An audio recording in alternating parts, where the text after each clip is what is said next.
Merci, bonjour à tous. Bonjour. Salut à vous deux, Élie et Anthony. Ravi de vous recevoir aujourd'hui pour Ravi le également. Plaisir partagé, ouais. webinar du jour où du coup on va parler déclaration URSSAF et cotisation. C'est dans le thème du moment en plus. Et donc je vois qu'on a pas mal de personnes qui se connectent, qui disent bonjour, parfait pour le chat. Je vois que tout le monde est au fait de Bon. l'utilisation, donc bonjour à tous. On a prévu quoi en termes de timing, 1 heure à peu près? Ouais, on a 1 heure. On a 30 minutes de présentation et après, on aura un temps dédié pour les questions de 30 minutes. Exactement. Bon, et bah parfait. On va avoir du temps pour échanger en plus, donc c'est parfait. Je vois que tout le monde continue de se connecter. Et puis bah, à ce moment-là, ce que je vous propose, c'est qu'on puisse commencer. Comme ça, tout le monde va arriver au fur et à mesure. Parfait. Allez, Super. top. Bon, du coup, en 2 mots, Blank et le hibou. Donc Blank et le hibou, on est partenaires depuis un petit moment déjà. Et l'idée, c'était de pouvoir faire intervenir Anthony et Ellie qui vont se présenter un peu plus tard pour parler de vos déclarations URSSAF. Moi, je vais vous faire une petite présentation rapidement de le hibou et je vais passer assez vite parce que ce n'est pas l'ordre du jour. Mais en gros, le hibou, pour vous présenter en quelques mots et en quelques chiffres, pour ceux qui ne nous connaissent pas, on est le nid des experts IT. En gros, on est une plateforme d'intermédiation et on met en relation les freelances qui sont donc pour notre communauté uniquement experts dans les domaines de la tech et de l'IT. Et nos clients, donc on travaille majoritairement aujourd'hui avec les grands groupes, les grandes DSI en France, en Belgique, au Canada et depuis tout récemment un petit peu en Allemagne et à l'international. En quelques chiffres, le hibou, c'est 80 salariés répartis sur 7 nids, comme on aime les appeler, donc un peu partout en France, avec des bureaux à Paris, à Bordeaux, à Toulouse, à Lyon, à Nantes, à l'île Maurice, et donc depuis récemment en Belgique et au Canada. Et nous, c'est tout 80 cette année, 80 salariés, 80 millions d'euros de chiffre d'affaires en 2023, 82 exactement, et un peu plus de 80 000 freelances qui sont inscrits sur la plateforme. Et on a été récompensé par pas mal de prix depuis notre création, il y a un peu plus de 7 ans maintenant, avec notamment les champions de la croissance en 2021, 2022, 2023, la startup de l'année en prix EY et les prix entreprises à forte croissance, puisqu'on fait, grosso modo, on double notre chiffre d'affaires tous les ans depuis notre création. Et donc, on est ravis aujourd'hui de vous présenter un peu plus en détail Blank et de vous apporter de la valeur sur notamment vous en tant que freelance, les déclarations URSSAF, qui est toujours un gros sujet. Et c'est là que je passe la main à Ellie et Anthony pour qu'ils puissent se présenter et qui vont vous parler de tout ça bien mieux que moi. Merci Florian. Bonjour à tous, enchanté, ravi de participer à ce webinaire avec notre partenaire historique. Ça fait un bon bout de temps qu'on est partenaire avec le Hibou, donc trop content de présenter et de prendre part à ce webinaire aujourd'hui sur le sujet de l'URSSAF. Très rapidement, moi je m'appelle Élie, je suis chargé de partenariat chez Blank et je vais laisser Anthony se présenter. Merci Elie, merci Florian, bonjour à toutes et à tous. Je m'appelle Anthony et moi je suis responsable des contenus et de la veille chez Blank. Tout d'abord, je suis très ravi de pouvoir parler de ce sujet avec vous. L'URSSAF, c'est un sujet qui est très vaste. Pour l'anecdote, moi je suis issu d'une formation politique et j'ai eu longtemps l'occasion de faire le tour des lois et des décrets. Et ce que je peux vous dire là-dessus, c'est que ça peut souvent arriver qu'on ait des problèmes de conflit entre certaines lois et certains décrets. Et c'est quelque chose qui peut arriver aussi également avec l'URSSAF. En fait, ça va parfois empêcher de trancher sur certains cas bien précis vis-à-vis de l'URSSAF. C'est pour ça que je suis très content d'en parler aujourd'hui parce que le sujet est super vaste. Il y aura beaucoup de questions, sans doute, et je serai ravi de pouvoir y répondre. Je ne pourrais peut-être pas apporter une réponse immédiate à toutes les questions. C'est pour ça que je vous invite dès que vous avez des questions, à les écrire dans le chat. Et nous, de notre côté, avec Blanc, on s'engagera à vous y répondre dans les plus brefs délais si ça demande de se poser un petit peu plus sur une réponse et de l'écrire et de vous l'envoyer par mail. Génial. Et peut-être un petit complément, On va tout enregistrer. Donc, pour ceux qui auraient des petites coupures en cours de route ou qui sont en train de manger, vous inquiétez pas, on vous enverra le lien pour tous ceux qui étaient présents et la petite presse qui va bien. Top. Super. Bah, allez, c'est parti, hein. C'est parti. Donc, tout d'abord, avant de rentrer dans le vif du sujet et laisser Anto le micro sur l'URSSAF, rapidement une petite présentation de Blank afin que vous ayez l'entièreté du contexte et pourquoi on vous parle de ça aujourd'hui. Blank, du coup, c'est filiale du Crédit Agricole, c'est le compte pro des freelances. Notre mission, c'est de vous aider quotidiennement dans votre activité en vous permettant de vous gagner du temps sur le plan administratif et financier. Donc, à travers une application web et sur mobile, on vous met à disposition plein de services. En quelques mots, c'est une carte Visa Business, un IBAN français et plein d'outils du coup qu'on a développés en interne. Je pourrais vous citer la déclaration URSSAF automatisée, vu que c'est le sujet d'aujourd'hui, un outil d'édition de devis facture, une aide à la gestion comptable, agrégation de comptes externes, voilà, plein d'outils, ainsi que de nombreuses assurances dédiées aux indépendants, dont le but, du coup, c'est de vous faire gagner du temps quotidiennement et de vous alléger sur le plan administratif et financier. Donc voilà pour ce qui était un peu la présentation de Blank. Et maintenant, je vais laisser la main à Anthony pour rentrer dans le vif du sujet, l'URSSAF. Super, merci Elie. Avant de parler des déclarations URSSAF et d'être vraiment dans le vif du sujet, je voulais faire un tour un peu plus général sur l'URSSAF, les cotisations, les déclarations mensuelles. Tout ça, c'est des mots que vous allez entendre tout au long de votre vie d'indépendant et même en règle générale dans toute votre vie, parce que l'URSSAF est au plus près de tous les sujets de cotisation. Donc, pour bien comprendre en fait le fonctionnement de l'URSSAF et de tout ça, je voulais qu'on se pose un peu la question du rôle de l'URSSAF. Aujourd'hui, l'URSSAF a 3 rôles. Tout d'abord, de recenser et collecter les charges sociales et patronales des entreprises, de redistribuer ensuite toutes ces charges sociales aux organismes qui versent des prestations sociales. Donc, quand on parle de prestations sociales, c'est effectivement les allocations familiales, la prime d'activité, les aides au logement, tout ce qui est des cotisations pour la retraite, également des congés maternité, des arrêts maladie, des pensions d'invalidité. En fait, c'est voilà un énorme microcosme d'accompagnement social. Et voilà, plus globalement, en fait, le rôle de l'URSSAF, c'est de faire le point sur toutes les cotisations que vous versez pour pouvoir, à la fin, financer votre retraite et garantir une protection sociale. Pour être un petit peu plus dans le détail et faire du concret, je vous propose qu'on analyse le profil de 4 personnes. En l'occurrence, le profil de Mathilde, qui est graphiste en freelance depuis 6 ans et qui attend bientôt un enfant. Celui de Paul, qui lui a 64 ans et il est photographe à son compte et il compte bientôt partir en retraite pour pouvoir profiter de ses petits-enfants. Il y a aussi Sarah et Jonathan qui, eux, sont commerçants dans leur village et dont leur fille fait sa rentrée des classes. Et Noé qui, lui, vient de perdre son emploi et il compte faire une demande d'allocation chômage le temps de préparer sa création de micro-entreprise pour pouvoir se lancer en free dans l'IT. Est-ce que vous sauriez déterminer le point commun entre ces 4 personnes ? Je vous laisse répondre dans le chat si jamais vous avez une petite idée. Mais voilà, pour sans plus attendre, aller directement à la réponse. Ce que je peux vous dire, en fait, c'est que toutes ces personnes, elles bénéficient d'un accompagnement qui est financé par les cotisations URSSAF. Et non, c'est pas des freelances, justement, c'est pas le cas de toutes ces personnes. Je repasse sur cette slide pour qu'on voit.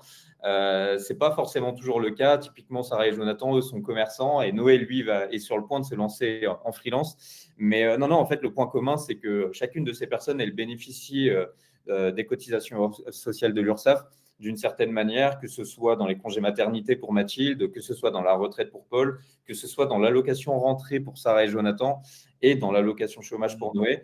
Voilà, comme je vous disais, c'est l'URSSAF, c'est la première porte vers le microcosme de toutes les aides sociales qu'on a en France. Et voilà, c'est la première étape, le rôle du collecteur de ces cotisations. Pour aller un petit peu plus loin dans ces cotisations, je vous propose qu'on fasse un petit sondage. Je vais vous proposer quelques questions. Vous allez voir dans le chat juste à côté. Et je vous propose de répondre par vrai ou par faux à ces affirmations, en commençant par la première. Les indépendants… attendez, alors, parce que j'ai Vous perdu pouvez la cliquer question. sur Polls, qui est à côté de chat, entre chat et handout. Ouais, merci. C'est J'avais plus la vue sur le sondage. Alors en plus, je n'ai même pas commencé par la bonne, mais bon, ça, c'est pas grave, je pourrais la repasser. Donc celle-là, c'est les indépendants ne cotisent pas pour les accidents du travail, les maladies professionnelles et pour le chômage. Est-ce que c'est vrai ou faux? Voilà, exactement. Et Ça répond, c'est assez équilibré pour l'instant. ouais, c'est assez équilibré. Bah ouais, c'est là en fait où on voit toute l'utilité de se poser cette question. Je passe. Vous avez rien vu? Je passe très rapidement. C'est effectivement vrai. En réalité, les travailleurs indépendants ne cotisent pas pleinement pour les accidents du travail, les maladies professionnelles et pour l'assurance chômage. Mais de ce côté-là, en fait, il va y avoir des assurances secondaires auxquelles souscrire pour tous les risques qui sont non couverts à titre obligatoire. Et je parle notamment en fait du chômage. Aujourd'hui, l'allocation chômage n'est pas destinée aux travailleurs indépendants.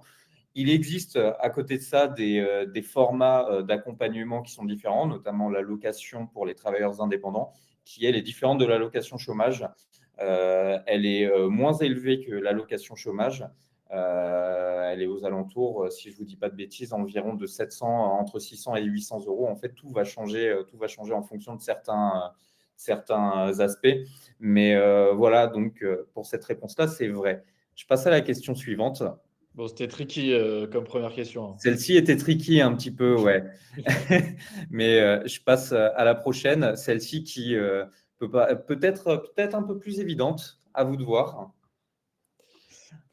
Donc, Celle-ci, seuls les travailleurs indépendants payent des cotisations sociales en France. Et là, celle-ci, alors là, alors ouais, voilà, là, je suis en train de voir, il y a une tendance qui se démarque. Et c'est effectivement le cas, c'est faux. Tout le monde, au final, paye des cotisations sociales en France, que ce soit la grande entreprise ou le salarié, que ce soit le freelance dans l'IT ou même le particulier employeur, même les collectivités locales et les ministères. Tout le monde paye des cotisations sociales pour pouvoir financer le modèle social de la France. Sans plus attendre, je passe à la prochaine. Alors, pour refaire le tour. Ouais, exactement. peut-être juste, Anthony, il y avait une question qui ressortait sur la question précédente. C'était est-ce que tu as une idée des compagnies entreprises qui proposent ces assurances dont tu parlais, chômage et autres? À moins que tu Euh, fasses les allers-retours plutôt à la fin. je pense qu'on pourra peut-être ouais, faire les retours à Ouais. la fin plutôt. Allez, et ben on fait comme ça. Comme ça, on pourra faire toute une explication globale. Allez, J'ai super. j'ai aussi noté une question sur Propulse et la différence entre Propulse et Crédit Agricole. On y répondra à la fin, c'est-à-dire Et ben parfait. Super. Euh, on passe alors, la petite affirmation suivante. La voici. Les cotisations sont versées à uniquement 3 organismes, la Caisse primaire d'assurance maladie, France Travail, donc le nouveau nom de Pôle emploi, et les caisses de retraite. Est-ce que c'est vrai ou est-ce que c'est faux? Et alors là, je vois que pareil, il y a encore une petite tendance qui est en train de se dessiner. Si les personnes qui répondent faux, si jamais vous avez une idée du nombre d'organismes qui pourraient toucher des cotisations URSSAF, n'hésitez pas à l'indiquer dans le chat. C'est assez intéressant ça également. Mais bon, voilà, pour faire le tour, là, c'est effectivement faux également. L'URSSAF reverse les cotisations sociales au total à plus de 930 organismes partenaires. Donc, pour faire le tour, il y a effectivement la Caisse primaire d'assurance maladie, France Travail et les caisses de retraite, mais c'est également le cas pour la Caisse d'allocation familiale. Comme je vous le disais, les 1, 2, 3, je la refais. Pour les allocations de rentrée, pour les APL, pour la prime d'activité, tout ça, ce sont des mécanismes d'aide qui sont financés par la caisse d'allocation familiale. Et ce financement vient des cotisations URSSAF. Mais c'est le cas aussi pour tous les organismes de formation professionnelle, pour les collectivités territoriales, que ce soit les communes, les départements, les régions et également sur le territoire national, sur les ministères. Alors, pour la prochaine, celle-là est pas mal aussi. Voilà, les cotisations sociales reversées à l'assurance retraite permettent de bénéficier d'aide au moment de la retraite. Est-ce que c'est vrai ou est-ce que c'est faux?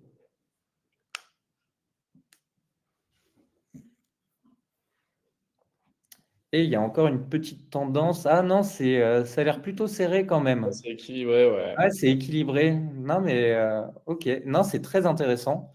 Alors, je passe toutes les slides cette fois-ci pour passer à la bonne question, parce que c'est effectivement vrai.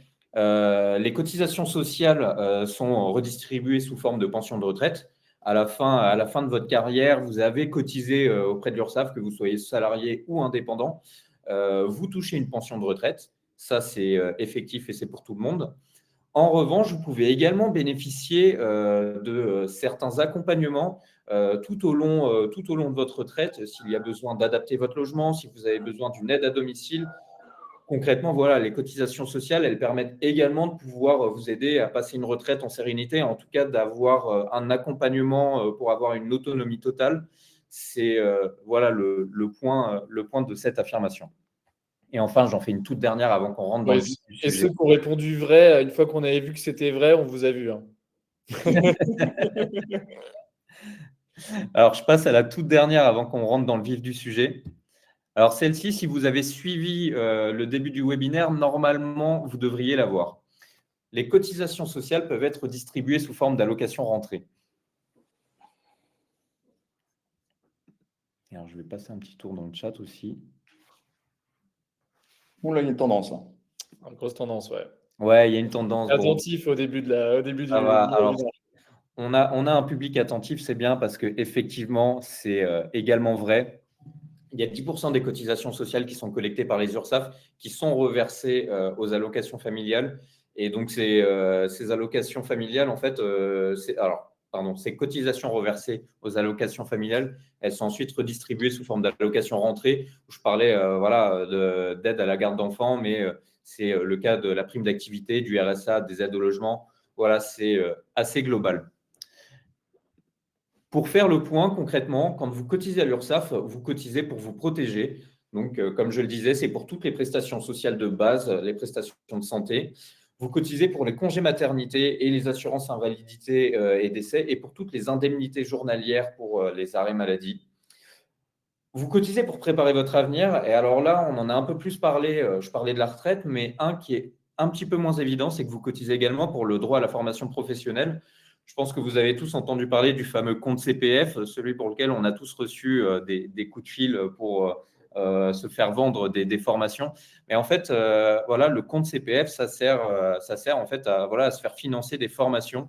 Je vous prends mon cas personnel. Moi, je suis en train de passer mon permis de conduire avec le compte CPF. Et c'est pour ce genre de formation, mais également pour avoir tout un accompagnement, pour avoir un peu plus de compétences sur des sujets donnés, que ce soit sur du graphisme, sur du codage, sur une formation pour apprendre à parler l'anglais, l'italien, l'espagnol. C'est beaucoup de choses. Et l'URSSAF, en fait, fait le financement de ce droit à la formation professionnelle. Et enfin, plus généralement, quand vous cotisez à l'URSSAF, vous cotisez pour contribuer au système de sécurité sociale.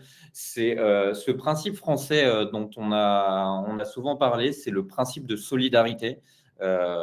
Quand vous cotisez à l'URSSAF, voilà, vous mettez de l'argent dans le panier commun pour faire fonctionner tout le modèle social français. J'ai fait le tour sur la présentation de l'URSSAF et de son rôle. Je vous propose que maintenant, on rentre un petit peu plus dans le détail sur comment bien faire sa déclaration URSSAF.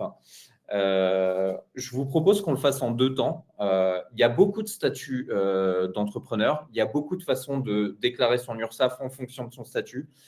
Et ce qu'on fera aujourd'hui, c'est qu'on va le détailler en 2 parties. On va d'abord se focaliser sur le cas des freelances en statut de micro-entrepreneur. Et ensuite, on fera le tour sur les freelances dans un statut de société. Et quand je parle de société, je pense aux EURL, aux entrepreneurs individuels qui ne sont pas sous le régime de micro-entreprise et également aux SASU. Je vous propose du coup qu'on passe tout de suite sur la déclaration et l'URSSAF en micro-entreprise. Et le temps de vous laisser lire la présentation, je vais boire une petite gorgée d'eau.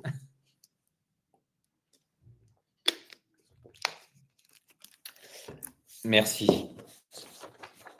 Alors, pour faire le tour sur la déclaration et l'URSSAF en micro-entreprise, quand vous êtes micro-entrepreneur, vous devez déclarer votre chiffre d'affaires directement à l'URSSAF pour pouvoir payer vos cotisations sociales.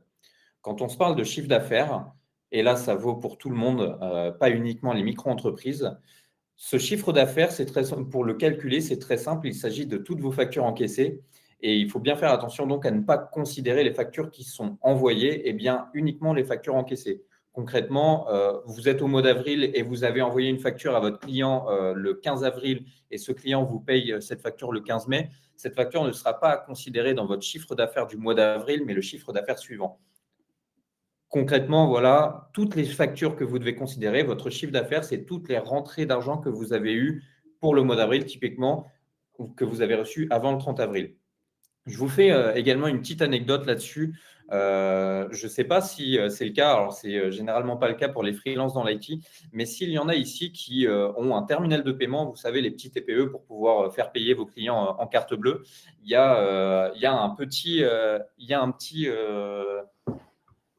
une petite subtilité en fait à bien avoir en tête quand on fait payer par TPE, c'est que l'exemple typique, vous faites payer 100 € à un client par TPE ou par cash, vous n'aurez pas à la fin le même montant.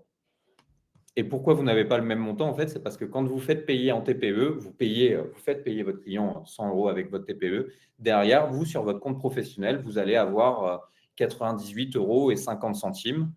En fait, la subtilité dans tout ça, c'est que vous allez vous faire prélever des frais de transaction par votre TPE. Voilà, pour faire fonctionner le TPE, généralement, ça marche avec un abonnement. Vous avez des frais de transaction à faire payer sur chacune de vos transactions. Et la petite subtilité, c'est que vous, votre chiffre d'affaires, quand vous le faites payer, quand vous le faites déclarer à l'URSSAF, vous devez déclarer le montant de 100 € et pas le montant de 98,50 € parce que l'URSSAF, lui, ne prend pas en compte cette subtilité du prélèvement des frais de transaction. Donc, c'est les 100 € à déclarer. Voilà une petite subtilité. J'en parle pas plus parce que ce n'est pas forcément la situation de tout le monde ici.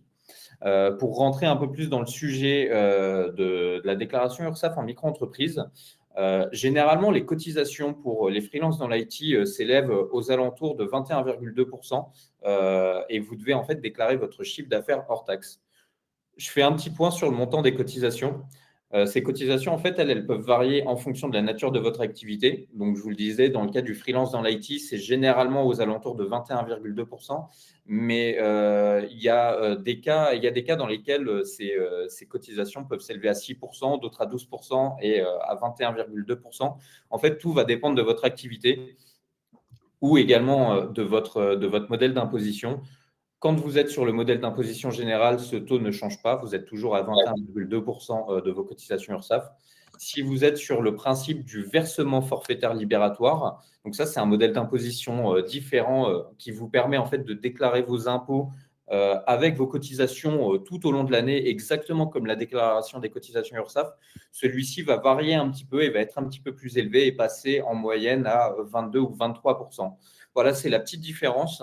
Et il y a une différence supplémentaire. Je ne sais pas s'il y a des nouveaux entrepreneurs ici et notamment des nouveaux micro-entrepreneurs, mais lorsque vous bénéficiez de l'ACRE, c'est l'aide à la création et la… dans le chat, ouais.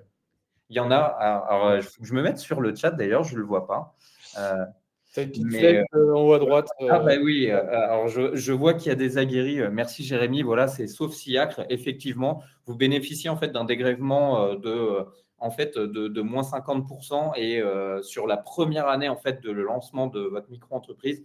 Et là, à ce moment-là, vous allez avoir un taux qui sera aux alentours de 12%. J'ai fait à peu près le tour là sur les cotisations. À savoir maintenant sur la périodicité de paiement de ces cotisations. Vous avez deux choix. Vous pouvez payer ces cotisations mensuellement ou trimestriellement. Quand vous payez vos cotisations mensuellement, en fait, elles sont à payer donc en 12 mensualités avant la fin du mois suivant le mois concerné. Donc, typiquement, il y a des cotisations URSSAF qu'il va y avoir à payer pour le mois de mars. Vous aurez à les payer avant le 30 avril. Là, pour le coup, pour votre chiffre d'affaires de ce mois-ci, du mois d'avril, ça sera payé avant le 31 mai et ainsi de suite pour le mois de mai, le 1er juillet. Pourquoi ça tombe un 1er juillet d'ailleurs? Parce que le dernier jour du mois de juin tombe un dimanche. Donc, on fait passer la date butoir des déclarations URSSAF au 1er jour du mois suivant. Le second modèle, là, c'est le modèle trimestriel à payer tous les 3 mois. Pareil, on est sur un modèle assez simplifié. Les cotisations, elles sont à payer en 4 fractions, donc les 30 avril, 31 juillet, 31 octobre et 31 janvier. Donc, ça va arriver pour bientôt. Alors, je vois une question, si notre chiffre d'affaires est à 0 euros, ça c'est très intéressant et je vais y répondre maintenant. Vous avez quand même à déclarer à l'URSSAF, même si vous avez déclaré 0 euros, c'est quand même une situation sur laquelle il faut déclarer. Dans tous les cas, quand vous avez un statut d'entrepreneur, d'auto-entrepreneur, pardon, et que vous êtes lancé, il faudra quand même systématiquement le dire à l'URSSAF, même si c'est 0 euros. J'ai fait le point là sur la périodicité. Je vous propose maintenant qu'on voit un petit peu plus concrètement comment est-ce qu'on déclare son chiffre d'affaires à l'URSSAF. Il y a deux façons qu'on vous propose. En l'occurrence, de se rendre directement sur le site autoentrepreneur.ursaf.fr ou sinon, vous pouvez passer par l'application Blank et ça, je laisserai Elie le présenter à la fin. Donc, restez bien jusqu'à la fin pour voir comment Blank peut vous aider à faire votre déclaration URSSAF. Et globalement, cette déclaration URSSAF, vous pouvez le faire sur l'espace URSSAF. Vous déclarez votre chiffre d'affaires. Donc, comme je disais, c'est l'addition de toutes les factures que vous avez encaissées au courant du mois. Là, par exemple, pour le CA du mois de mars que vous allez bientôt déclarer, ou si vous l'avez déjà fait, vous devez calculer en fait l'addition de toutes les factures qui sont rentrées sur votre compte pendant le mois de mars. Ça vous donne donc un chiffre d'affaires et ce chiffre d'affaires, vous devez le déclarer à l'arrondi, à l'euro le plus proche. Typiquement, je vous donne l'exemple, si vous avez réalisé 1 887 euros et 94 centimes, vous devez déclarer 1 888 euros. Et si c'est 38 centimes, bah là, vous devez déclarer 1 887 euros. J'ai fait le tour sur la déclaration URSSAF pour les micro-entrepreneurs. Je vous propose qu'on passe dès maintenant sur la déclaration pour les travailleurs indépendants, où là, c'est un petit peu plus particulier. Et alors, je vois encore une autre question. Le CA est toujours TTC. C'est vrai que ça, je ne l'ai pas signifié, mais non, le CA est à déclarer en hors taxe. Vous devez déclarer le chiffre d'affaires hors taxe. Oui, parce qu'en tant que micro, on ne facture pas la TVA, c'est ça? Alors non, en fait, c'est dans tous les cas, le chiffre d'affaires voilà, est à déclarer hors taxe. Donc voilà, pour l'URSSAF, c'est hors taxe. Je passe du coup aux travailleurs indépendants. Alors, je vais boire une petite gorgée d'eau encore.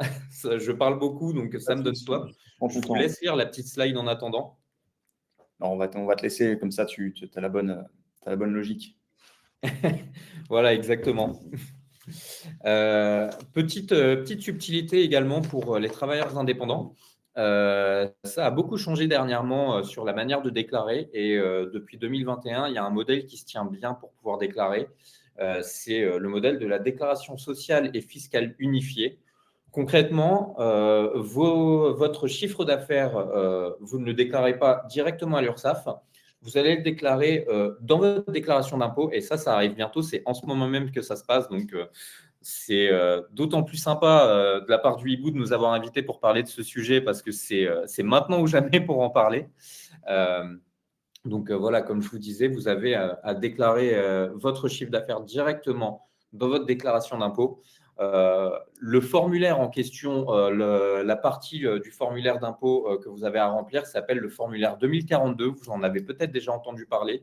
N'hésitez pas à taper sur Google et jeter un coup d'œil, le formulaire 2042 C Pro. Voilà, c'est ici que tout se passe pour faire la déclaration. On vous a écrit d'ailleurs le petit process pour pouvoir se connecter et déclarer. Donc, je le redis au cas où certaines personnes n'étaient pas là et n'avaient pas entendu au début, mais on vous partagera la présentation comme ça, vous pourrez avoir ce petit mécanisme, ces 5 étapes pour pouvoir vous connecter au site des impôts pour pouvoir le faire. Un tour maintenant sur les cotisations URSSAF, le montant des cotisations URSSAF pour les travailleurs indépendants. C'est très différent des travailleurs indépendants en micro-entreprise. Pour les travailleurs indépendants qui sont en SAS, en SASU, en EURL ou en entreprise individuelle, il y a beaucoup de cas qui changent en fonction du statut de l'entreprise. Ça va changer aussi également en fonction du statut du dirigeant. Si vous avez un statut appelé le statut d'assimilé salarié, où là, en fait, vous versez une fiche de paye et vous pouvez bénéficier de cotisations sociales au même titre qu'un salarié, ou du statut de travailleur non salarié, où là, vous n'allez pas avoir de salaire. Vous allez directement, en fait, vous prendre votre salaire sur sur les bénéfices de l'entreprise. Et les cotisations sociales, du coup, sont un peu moins importantes, mais vous avez une protection sociale moins importante. Assimiler salarié égale dirigeant salarié, c'est effectivement le cas. Voilà, c'est ça, on se parle de ce sujet-là. Donc, le meilleur conseil que je peux vous donner pour avoir une idée précise sur votre situation vis-à-vis des cotisations URSSAF, c'est d'aller jeter un coup d'œil sur le site mon-entreprise.ursaf.fr. Ils font beaucoup de simulateurs qui pourront vous permettre de jeter un coup d'œil très précisément à votre cas particulier. Vous pourrez également en fait faire une simulation vis-à-vis de vos revenus pour voir sur le prélèvement à la source, sur les impôts que vous aurez à payer et sur le montant des cotisations. C'est quelque chose qui est assez bien fait et quand l'URSSAF fait quelque chose de bien, je pense qu'il faut qu'on le dise et là, c'est le cas. J'ai fait le tour là sur le montant des cotisations, un tour également sur le prélèvement de ces cotisations. Il se fait sur le même principe que pour les micro-entreprises, c'est-à-dire que vous devez déclarer, vous ne devez pas déclarer, vous devez payer votre chiffre d'affaires mensuellement ou trimestriellement. Donc, je rembobine, je refais tout le process. Vous déclarez votre chiffre d'affaires sur votre déclaration sociale et fiscale unifiée, donc le formulaire 2042 de vos impôts. Ensuite, ces montants-là sont transmis à l'URSSAF. Et derrière vous, à vous de vous connecter sur votre espace URSSAF pour indiquer si vous voulez faire un prélèvement mensuel. Et là, en l'occurrence, vous serez prélevé le 5 ou le 20 du mois. Ou si vous voulez faire un prélèvement trimestriel. Et là, sur la mécanique trimestrielle, on sera exactement comme pour la mécanique des micro-entrepreneurs. J'ai fait le tour là sur les cotisations et la déclaration URSSAF des indépendants des sociétés. Je vous propose maintenant qu'on fasse un tour sur une partie un peu moins fun. On va parler des retards des paiements, des pénalités et des risques liés à tout ça. Je pense que vous avez peut-être déjà entendu cette phrase qu'on a souvent répétée, que l'URSSAF ne vous oublie pas. Et ben, c'est le cas. Effectivement, l'URSSAF n'oublie pas les retards de paiement et vous risquez en fait des pénalités dès le premier jour de retard. À savoir donc trois choses. Si vous avez un retard de paiement sur votre déclaration URSSAF, vous risquez tout d'abord une majoration de retard initial et celle-ci, elle représente 5% de vos cotisations et de vos contributions sociales dues. Pour vous donner un exemple, typiquement, vous faites 3 000 euros de chiffre d'affaires, vous allez avoir une majoration de retard de 150 euros à payer. Ça fait quand même un peu cher le jour de retard.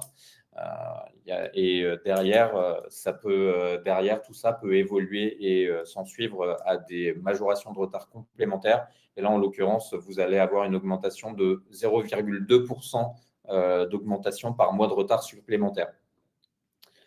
Un tour cette fois-ci sur les micro-entrepreneurs, mais celui-ci vaut également pour les SASU. Les SASU qui, elles, doivent faire les SASU où les dirigeants sont assimilés salariés et doivent du coup faire une déclaration mensuelle de leur chiffre d'affaires via la déclaration sociale nominative. Négliger de déclarer son chiffre d'affaires à l'URSSAF, donc là directement à l'URSSAF, pas aux impôts, pourra vous coûter 58 euros par déclaration manquante en 2024. Pourquoi on dit 2024? C'est parce que c'est un chiffre qui est également en augmentation. Il était à 55 euros en 2023. Ça fait de plus en plus cher. Il y a beaucoup de chiffres à prendre en compte sur ces retards et ces pénalités. À savoir également qu'il y a une possibilité, dans certains cas exceptionnels, de solliciter auprès de l'URSSAF une remise de ces pénalités. Et ça, vous pourrez le voir directement dans l'application URSSAF sur votre compte URSSAF pour faire une réclamation. Typiquement, si vous avez été, je dirais, le bon élève de l'URSSAF et que vous n'avez pas eu de retard sur vos déclarations URSSAF lors des 24 derniers mois, ils pourront passer l'éponge sur un retard. Et voilà, en fait, globalement, vis-à-vis de l'URSSAF, si le retard n'est pas répétitif et que c'est vraiment quelque chose de ponctuel, alors que vous avez eu un passé où tout s'est très bien passé avec l'URSSAF, vous pouvez leur faire une demande et il y aura toujours en fait une marge de négociation à avoir avec l'URSSAF pour pouvoir faire un dégrèvement de ces pénalités de retard. J'ai fait le tour là-dessus, sur les retards URSSAF. J'ai un petit conseil à vous donner, moi, pour ne pas oublier de déclarer son URSSAF. Chez Blanc, on a une méthode infaillible, vraiment infaillible à vous présenter avec Blanc pour ne pas oublier sa déclaration URSSAF. Élie, je te laisse la main pour en parler. Je vous remercie de m'avoir écouté. Ça m'a fait très plaisir de pouvoir en parler. Et je passe maintenant la main à Élie. Yes, merci Anto, merci pour cette présentation. J'espère que vous en avez appris beaucoup sur l'URSSAF. On a vu qu'il y a pas mal de questions. Pour rappel, on va y répondre d'ici, je pense, entre 5 et 10 minutes. Je voulais juste, moi, comme l'a énoncé Anto, vous mettre en avant un outil qu'on a développé chez Blanc, qui est la déclaration automatisée de l'URSSAF notamment. Alors, il y aura juste un petit switch technique. Je vais arrêter la présentation et partager mon écran. Tac, parce qu'il y a une petite vidéo. Alors, un petit instant, ça va être très rapide. Touk, touk, touk. Hop. Voilà. Est-ce que vous voyez mon écran, Anto, Florian? Est-ce que vous pouvez me confirmer? Ouais, c'est bon, je te Ouais, confirme. ça y est, ouais. Impeccable. Du coup, il y a une petite vidéo du coup, de notre application web et de ce service en question. Je vais le commenter en direct et si vous avez des questions par la suite, n'hésitez pas, je vous y répondrai. Alors, tout d'abord, vous pouvez voir, un petit instant. En bas à droite, du coup, nous avons trois gros onglets. L'outil en question, la déclaration URSSAF, est dans l'onglet Services, administratif et comptabilité. Donc là, il y a le menu où là, il y a 3 étapes. D'abord, on déclare son chiffre d'affaires où on peut, je mets en pause des fois parce que ça va un peu vite. On peut là, on est sur l'étape du coup, est-ce qu'on choisit que ça soit le chiffre d'affaires encaissé uniquement sur le compte blanc ou sur les comptes agrégés directement sur l'application ou de l'espèce. Donc là, on fait notre choix et ensuite on clique sur commencer sa déclaration. Là, Blanc calcule votre chiffre d'affaires et on arrive du coup sur le récapitulatif de vos déclarations de chiffre d'affaires. Donc, vous avez la possibilité ici de modifier directement si pour vous, il y a quelconque modification à faire, par exemple sur votre chiffre d'affaires de vente ou bien sur autres prestations, etc. Là, du coup, vous avez le total de votre chiffre d'affaires et un récapitulatif de vos cotisations sociales. Du coup, on vous précalcule vos cotisations. Si pour vous, tout est OK, vous cliquez sur Suivant. On vous refait un petit récapitulatif. Si vous avez encore la possibilité de modifier, sinon, vous validez la déclaration. Donc là, la déclaration a bien été transmise par API directement à l'URSSAF. Donc l'URSSAF collecte les données. Si vous vous rendez sur le site de l'URSSAF, vous verrez que les informations que vous avez complétées sur votre application Blanc sont directement pré-remplies du coup sur le site de l'URSSAF. Donc là, on a fait la première étape qui est de faire la déclaration. Maintenant, la deuxième étape, c'est autoriser le prélèvement. Donc, vous avez encore la possibilité de modifier ma déclaration où vous pouvez du coup sélectionner autoriser le prélèvement.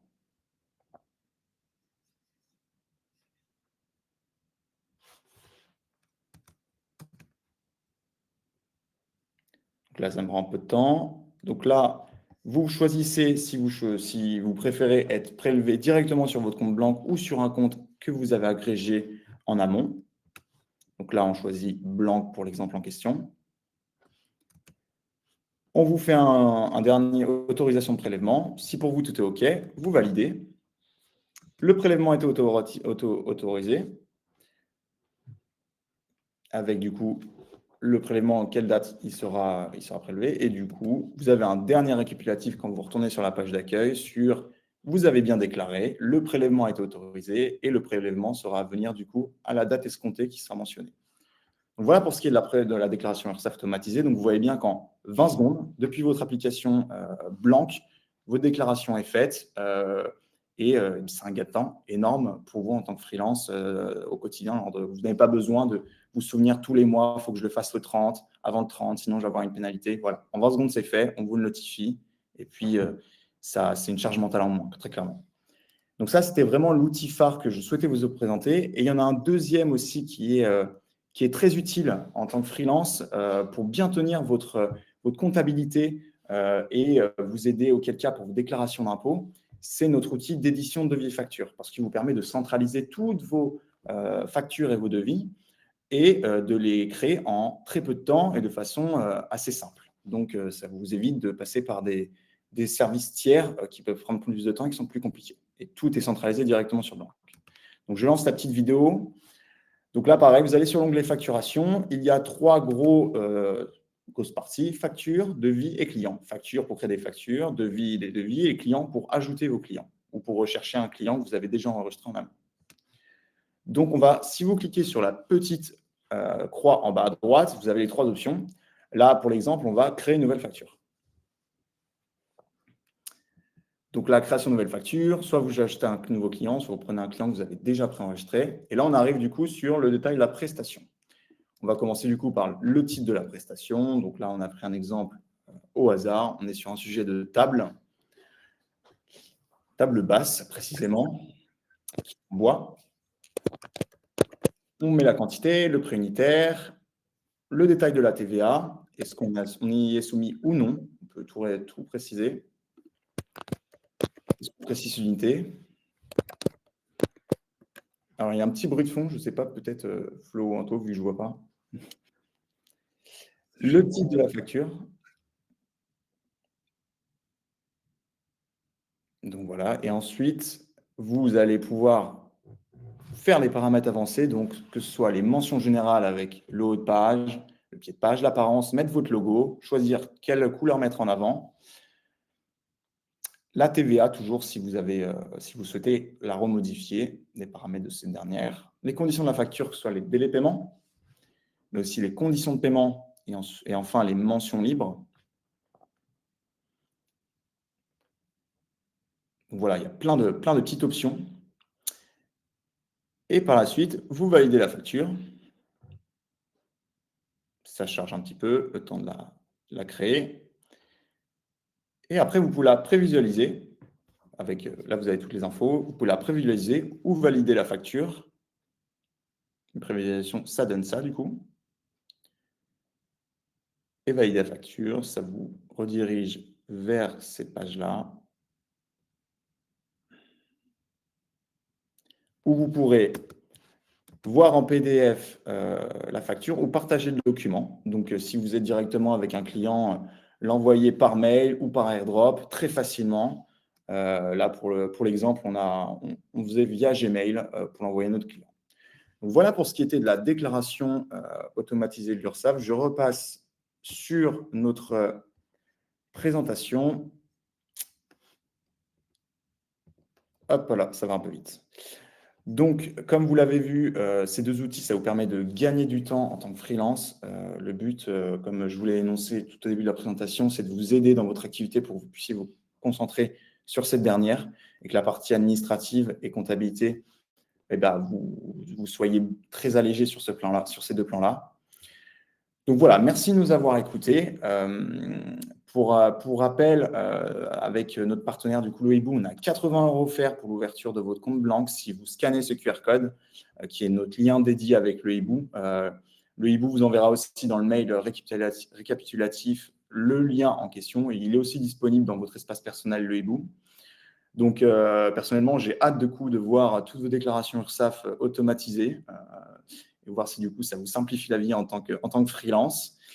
Et si vous avez toutes questions, c'est dorénavant le temps. On a une bonne quinzaine de minutes. Je ne sais pas si Aurélien, tu as présélectionné quelques questions déjà en amont, mais maintenant, c'est le temps pour ces dernières. Et merci à tous.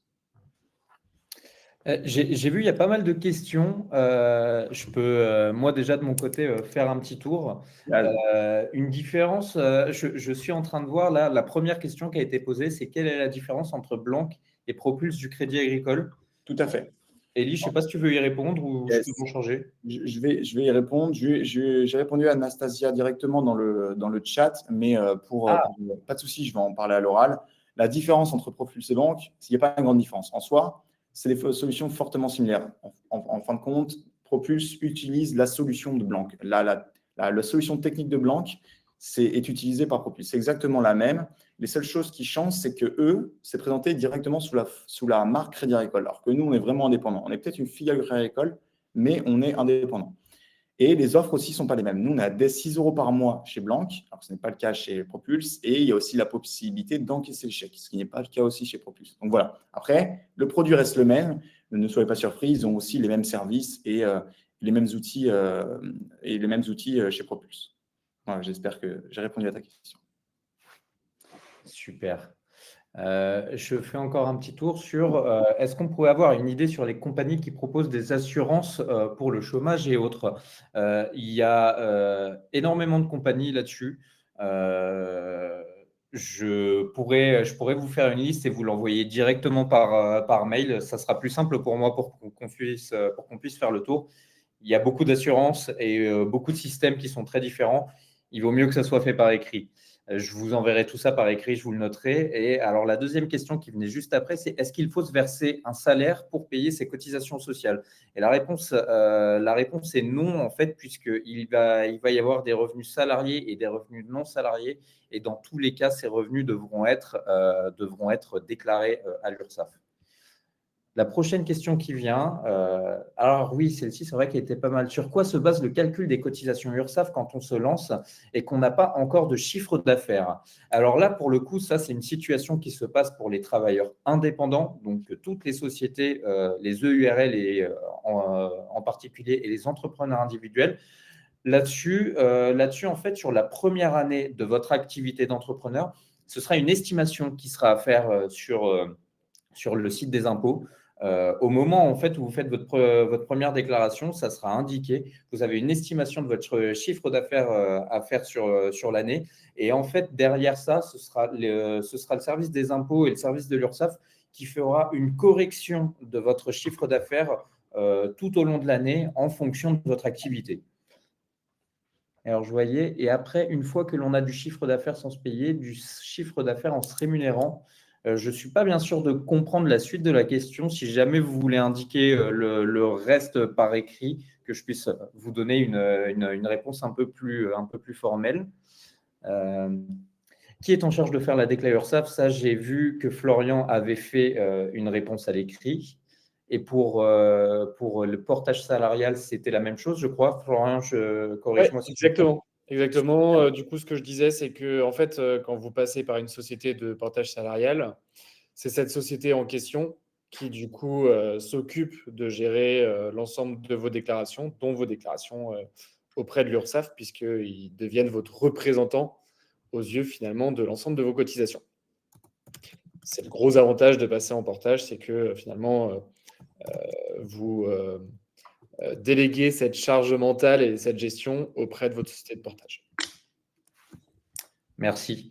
Je vois alors une question de Nicolas, très intéressante également. Subtilité valable pour tout type de société, micro-entreprise, SASU, EURL. Je pense que Nicolas veut parler de la subtilité vis-à-vis du calcul du chiffre d'affaires avec les TPE.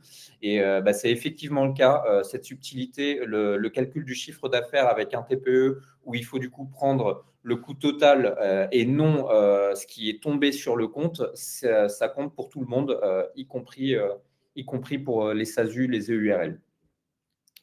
Doit-on déclarer si notre chiffre d'affaires est à zéro? J'y avais répondu. Est-ce qu'on peut profiter de l'ACRE après 4 mois de la création d'auto-entreprise?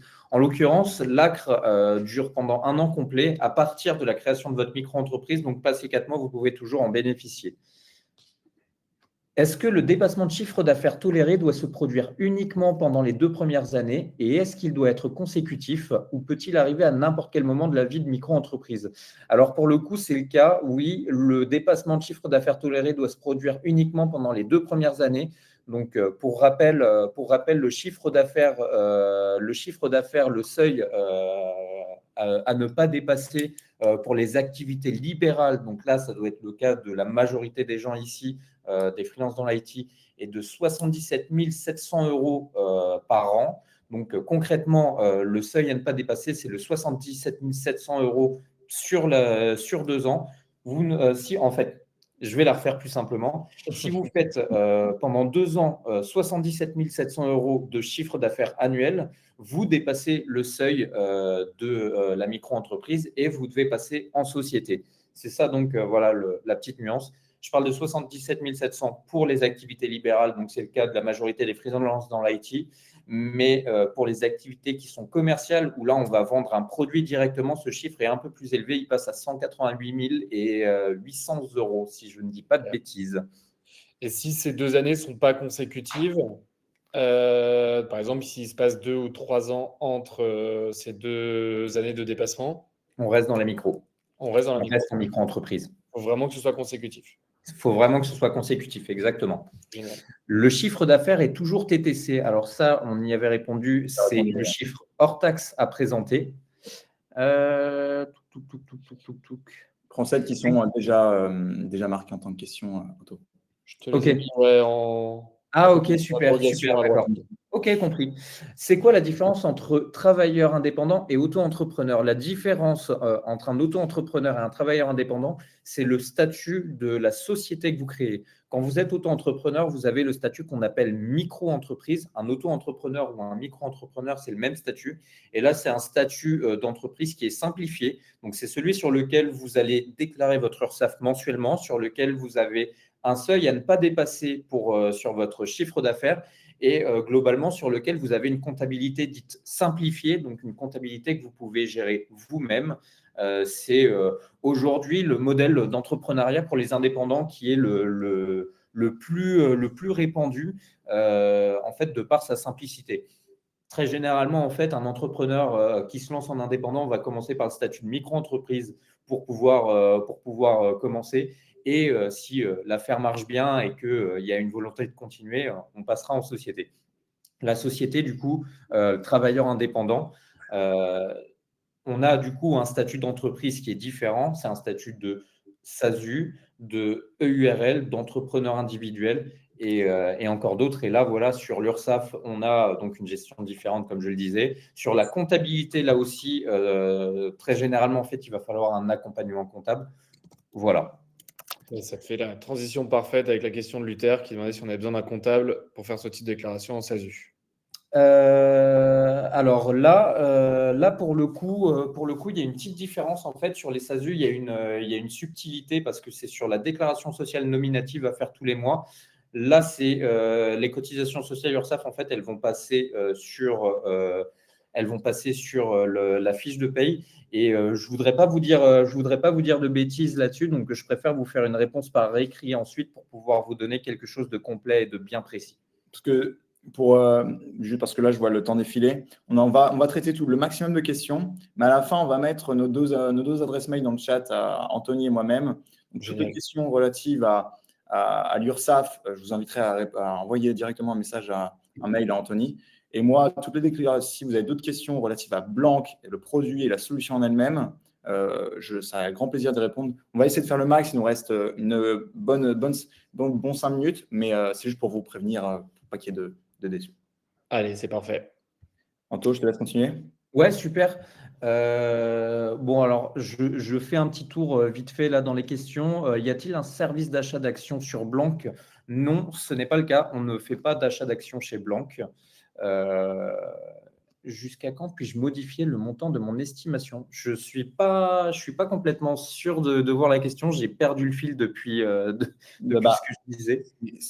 Je pense que sa question, c'est sur l'application directement sur Blank, jusqu'à quand a-t-elle la possibilité de faire sa déclaration? Et pour le coup, je n'ai pas de date exacte, s'il y en a une. Donc, je note ta question et je t'enverrai. Je veux bien que vous m'envoyez cette question par mail directement pour que je puisse vous apporter une réponse vraiment très précise et que je ne vous dise pas de bêtises. Parce que s'il y a un délai de 24 ou 48 heures, histoire que vous ayez le délai précis.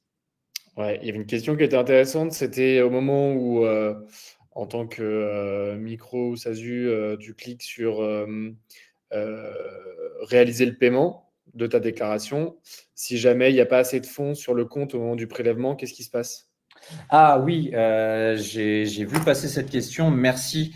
Pour le coup du prélèvement qui ne passe pas parce qu'il n'y a pas suffisamment de fonds sur le compte professionnel, c'est le moment en fait où on risque de tomber sur les pénalités de retard parce que si le prélèvement ne peut pas se faire sur le compte professionnel, l'URSSAF compte ça comme un retard de paiement. Donc voilà, toujours à faire attention à prévoir au moment où le prélèvement de l'URSSAF tombe à avoir les fonds suffisants pour déclarer le chiffre d'affaires, parce que sinon, ça risque d'impliquer des retards de paiement et du coup, toutes les pénalités qui s'en suivent. Mais d'où l'utilité, notamment, du coup, de séparer son compte, ses revenus professionnels et personnels. Parce qu'imaginons si sur vos personnels, ça tombe au même moment que votre loyer et vous n'avez pas pu anticiper ça ou vous n'avez pas réussi à anticiper ça, manque de fonds, pénalité, et du coup, pas cool. Alors que si on sépare les deux, vous savez que le 30 avril ou le 30 avril, pardon, vous serez prélevé du montant des cotisations. Du coup, c'est plus facile en termes d'anticipation et de gestion de ça, quoi. Génial. On prend une dernière question et après, de toute façon, on vous renvoie, comme on vous le disait en intro pour ceux qui n'étaient pas là, on vous renverra les slides ainsi que l'enregistrement et on vous mettra les adresses mail d'Anto et d'Elie pour que vous puissiez les contacter sur vos différents sujets. Quelle question est-ce que vous voulez prendre pour la dernière? Est-ce que tu en vois une qui est pour toi? Il y a pas mal de questions liées à Blanc. Ouais, on peut terminer sur. Je vois, alors dans les 30 virements CEPA inclus de l'offre simple, ce sont les virements envoyés, reçus ou les deux. Et quel est le coût des virements par la suite? Alors, je vais faire une double réponse aux questions parce qu'il y avait aussi quel est le tarif de Blanc. Blanc, nous, on a 3 offres et on commence à partir de 6 euros par mois. On va avoir des offres à 17 et 39 euros par mois. La différence en fait entre chacune de ces offres, vous aurez les mêmes fonctionnalités. Ce qui change, c'est les plafonds de paiement. Si vous avez besoin en fait d'une carte avec laquelle vous pouvez faire des virements plus importants, ou vous avez besoin de faire plus de virements, vous pouvez passer à une offre supérieure pour bénéficier de tout ça. Alors, pour préciser, Anto, sur l'offre dès 6 euros, parce qu'on a 6 euros, 17 et 39 euros, dès 6 euros, on a 20 000, on a un plafond de 20 000 virements sortants. Merci, ouais. Ensuite, on passe à 40 000. Et après aussi, ce qui change, c'est le plafond de chèque. Et ainsi qu'il y a certaines assurances qui sont plus premium et qui sont à partir des offres à 17 et 39 euros. Mais sinon, il y a quand même un bon panier d'assurances qui sont disponibles dès 6 euros par mois. Génial. Merci. Pour juste revenir sur les virements, les 30 virements CEPA inclus dans l'offre simple, ce sont effectivement les virements envoyés. Le coût du virement par la suite, là-dessus, j'ai pas le montant en tête exactement. Je pourrais vous transmettre directement la grille tarifaire pour que vous puissiez jeter un coup d'œil déjà à tous les plafonds et puis même sur les coûts des virements supplémentaires. Parfait, merci beaucoup. Merci à tous pour vos nombreuses questions et interventions. Merci à vous deux pour cette présentation et ravi d'avoir pu apporter de la valeur sur un sujet qui est toujours assez compliqué et un timing qui était pas mal au vu du moment global des déclarations URSSAF. Tous ceux qui étaient présents, dans tous les cas, vous recevrez donc le lien de l'enregistrement, les slides et les adresses d'Elie et d'Anthony pour continuer les discussions.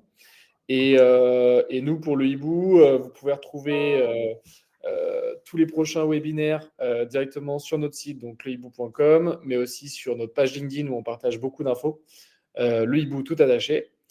Et pour rappel, donc vous profitez de 80 € offerts si vous êtes inscrit chez le hibou et que vous rejoignez Blanc. Donc, n'hésitez pas. Merci à tous. Merci à tous. Bonne journée. Bonne journée. Ouais, merci à vous deux. Bonne journée. À bientôt.